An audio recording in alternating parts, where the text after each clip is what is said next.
कक्षा 9th के सभी विद्यार्थियों को नमस्कार। आप सभी का सेंट एंजल्स पब्लिक स्कूल की हिंदी व्याकरण की ऑनलाइन कक्षा में स्वागत है, अभिनंदन है।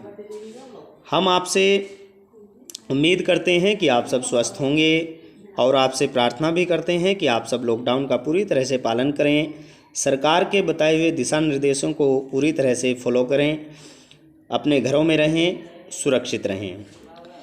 देखिए, पिछले वीडियो में हम पढ़ रहे हैं प्रार्थना पत्र। पत्र लेखन का एक भेद है औपचारिक पत्र और औपचारिक पत्र में हम पढ़ रहे हैं प्रार्थना पत्र। प्रार्थना पत्र किस तरह से लिखे जाते हैं ये हमने पिछली कुछ वीडियो में सीखा। आज हम एक नया पत्र पढ़ेंगे, प्रार्थना पत्र ही, जिसका जो क्वेश्चन है इस प्रकार है। देखिए, छात्रों के लिए खेल सामग्री उपलब्ध कराने का अनुरोध करते हुए अपने विद्यालय के प्रधानाचार्य महोदय को प्रार्थना पत्र लिखिए। तो यानी विद्यालय में खेल सामग्री या तो पुरानी है या कम है या फिर है ही नहीं, उससे खेल सामग्री यानी खेल के लिए जो सामान होता है खेल का, वह उपलब्ध कराने का आपको अनुरोध करना है, प्रार्थना करनी है। इसमें प्रार्थना की जाती है, इसलिए इनको प्रार्थना पत्र कहते हैं। तो प्रार्थना करनी है अपने प्रधानाचार्य को और उसके संबंध में एक प्रार्थना पत्र लिखना है कि हमें खेल सामग्री उपलब्ध कराएं। अब क्वेश्चन से आपको ये तो पता चल गया कि पत्र हमें लिखना है प्रधानाचार्य महोदय को। टॉपिक हमारा खेल सामग्री उपलब्ध कराने के लिए। इसके अतिरिक्त इसमें कोई पता, एड्रेस या कोई नाम नहीं दिया हुआ है, तो ये ध्यान रहे कि अपना नाम, अपने एड्रेस, अपनी कोई भी इन्फॉर्मेशन हम इसमें पत्र में अपनी तरफ से नहीं लिखेंगे जब तक कि कोई प्रश्न में जब तक कोई एड्रेस, कोई नाम नहीं दिया गया है। तो अपना हमें कुछ नहीं लिखना है। पते के स्थान पर आप परीक्षा भवन का प्रयोग करेंगे और नाम के स्थान पर आप क ख ग का प्रयोग करेंगे। तो देखिए, यहाँ पता लिखा हुआ है परीक्षा भवन, सबसे पहले पता लिखा जाता है। और ये जो पत्र होता है ये बिल्कुल लाइन के, जो दो लाइन रेड कलर में आपको दिखाई दे रही हैं, इनके बिल्कुल साथ साथ आपको लिखना है, बिल्कुल साथ साथ लगा करके लिखना है। कोई भी चीज़ आपको राइट साइड में नहीं लिखनी है, जरा सी भी राइट साइड में नहीं लिखनी है। जैसे मैंने आपको बताया है ठीक इसी प्रकार आपको पत्र लिखना है। देखिए, परीक्षा भवन dash dash dash school dash dash dash नगर, नगर के बाद पूर्ण विराम आप लगाएंगे। तो ये तीन चीज़ें आपके पत्र भेजने वाले के पते के रूप में लिखी गई हैं, क्योंकि क्वेश्चन में कोई भी पता नहीं दिया हुआ, इसलिए अपनी तरफ से हमने ये तीन चीज़ें लिख दी हैं। परीक्षा भवन dash dash school dash dash नगर, नगर के बाद पूर्ण विराम। उसके बाद डेट लिखेंगे 11 मई, बिल्कुल डेट ऐसे ही लिखनी है जैसे मैंने आपको तरीका बता रखा है, 11 मई। उसके बाद कोमा लगाएंगे, स्पेस देंगे और 2020 लिख देंगे। तो ये आपको डेट लिखने का तरीका है। तो भेजने वाले का पता हो गया, डेट हो गई। उसके बाद आप एक लाइन छोड़ेंगे, एक लाइन छोड़ने के बाद आप सेवा में लिखेंगे, सेवा में, क्योंकि ये औपचारिक पत्र है। जितने भी औपचारिक पत्र हैं सभी औपचारिक पत्रों में, चाहे प्रार्थना पत्र हो, चाहे शिकायती पत्र हो, चाहे संपादकीय पत्र हो, चाहे आवेदन पत्र हो, सभी औपचारिक पत्रों में सेवा में आएगा। सेवा में के बाद आपको ये देखना है कि पत्र किसे लिखना है। पत्र लिखना है हमें प्रधानाचार्य महोदय को। तो सेवा में पर अंकी बिंदी, कोमा, प्रधानाचार्य जी, कोमा, या प्रधानाचार्य महोदय, कोमा। अब स्कूल हमें नहीं दिया हुआ है, तो अ ब स स्कूल, क्योंकि हमें अपनी तरफ से कोई भी स्कूल का नाम नहीं लिखना है, ये ध्यान रहे। अ ब स स्कूल, का पर बड़े ओ की मात्रा आएगी। य र ल नगर, क्योंकि हमें स्कूल का कोई भी पता भी नहीं दिया हुआ है, तो स्कूल का नाम और पता नहीं दिया हुआ है, उसकी जगह पर हमने अ ब स स्कूल लिख दिया, य र ल नगर लिख दिया। पूर्ण विराम लिखेंगे। तो ये हमने लिख दिया, ये हमारा आधा मार्क्स का काम हो गया है यहाँ तक। अब हम एक लाइन छोड़कर लिखेंगे विषय। विषय सभी औपचारिक पत्रों में विषय भी लिखना जरूरी है। विषय जो है वो एक पत्र का सार होता है, संक्षिप्त रूप होता है। विषय को देखने से ही पता चल जाता है कि पत्र किससे संबंधित है, या पत्र में क्या कहा गया है, या फिर पत्र कैसा लिखा हुआ है। पूरे पत्र का प्रभाव विषय से पड़ जाता है। तो विषय आप छोटा लिखें, एक वाक्य में लिखें, और विषय के बाद आप पूर्ण विराम अवश्य लगाएं। तो देखिए, इसमें क्वेश्चन है कि छात्रों के लिए खेल सामग्री उपलब्ध कराने का अनुरोध करते हुए प्रधानाचार्य को पत्र लिखे। तो खेल सामग्री माने और खेल सामग्री हमें मंगवानी है, कुछ तो है वो पुरानी हो चुकी है, तो नई खेल सामग्री मंगवानी है। तो और ऐसे लिख देंगे कि अधिक खेल सामग्री उपलब्ध कराने हेतु प्रार्थना पत्र लिख सकते हैं, या हेतु तक भी पूर्ण विराम लगा सकते हैं। ये विषय हो गया। देखिए, दोबारा देखिए, अधिक खेल सामग्री उपलब्ध कराने हेतु ये पूर्ण विराम लगा दिया गया है यहाँ पर। अब विषय के बाद आपने एक लाइन और छोड़ दी है, एक लाइन छोड़ करके लिखेंगे आप मान्यवर, महोदय, श्रीमान।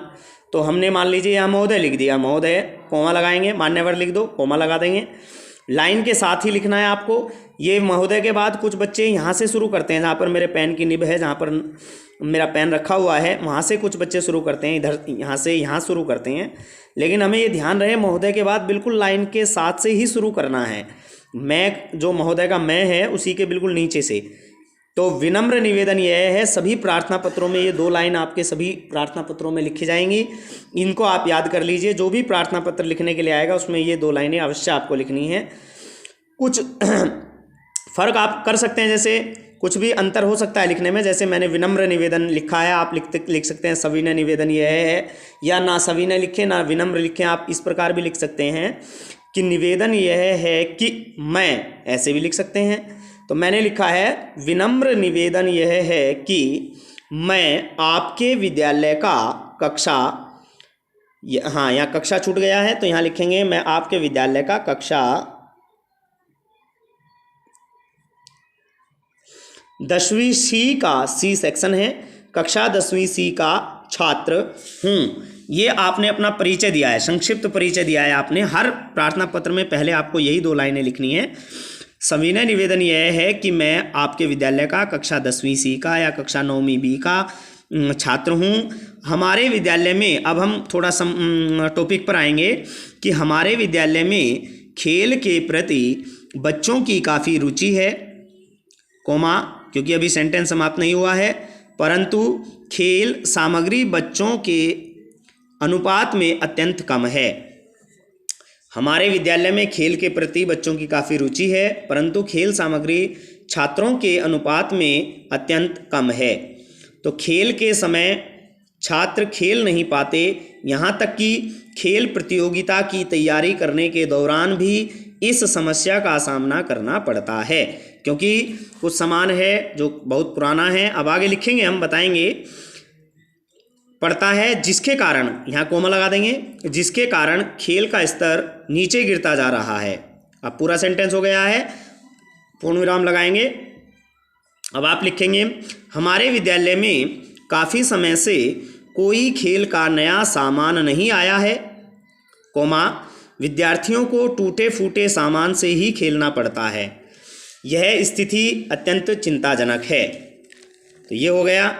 तो अब आप ने ये सब बातें बता दी। अब आप अगली लाइन से लिख सकते हैं कि अतः आपसे विनम्र निवेदन है, ये समापन कर रहे हैं हम यहाँ पर, कि अतः आपसे विनम्र निवेदन है कि विद्यालय में पर्याप्त खेल सामग्री उपलब्ध कराने की कृपा करें, जिससे छात्र पढ़ाई के साथ साथ खेल में जीतकर विद्यालय का नाम ऊंचा करें या विद्यालय का नाम रोशन करें।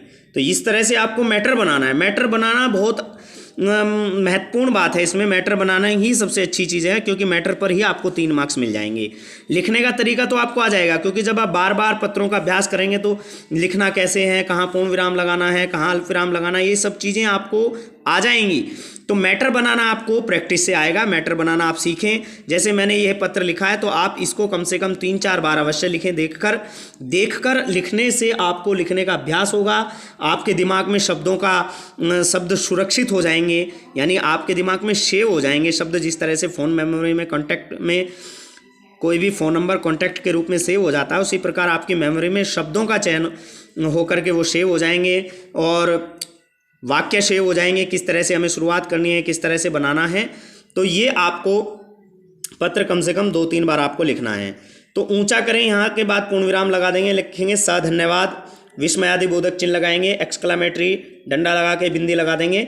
फिर एक लाइन छोड़कर लिखेंगे आपका आज्ञाकारी शिष्य, या अगर आप लड़की हैं, शिष्या हैं, छात्रा हैं, तो आप लिखेंगे आपकी आज्ञाकारिणी शिष्या। शिष्या हो जाएगा, आज्ञाकारी का आज्ञाकारिणी शिष्या, आपकी आज्ञाकारिणी शिष्या। नाम इसमें नहीं दिया हुआ है तो नाम लिख देंगे क ख ग। कुछ बच्चे ये क को जो है यहाँ से शुरू करते हैं लिखना, लेकिन आपको ध्यान रहे सब चीज़ बिल्कुल लाइन के साथ से ही शुरू करनी है। ये मैं बार बार आपको फोकस करा रहा हूँ कि क ख ग बिल्कुल लाइन से शुरू करना है। 10वीं सी आपने कक्षा भी लिख दिया है। तो ये आपने पत्र लिखा है जिसका क्वेश्चन था कि खेल सामग्री उपलब्ध कराने हेतु प्रधानाचार्य को पत्र लिखिए। किसी तरह का कोई नाम, कोई एड्रेस नहीं दिया हुआ था। तो आपको यह पत्र कम से कम 3-4 बार आपको रफ नोटबुक में लिखना है देख करके, और इसको बार बार याद करना है और आपको प्रैक्टिस करनी है। तो मुझे उम्मीद है कि आपको यह समझ में आया होगा। तो बहुत बहुत धन्यवाद।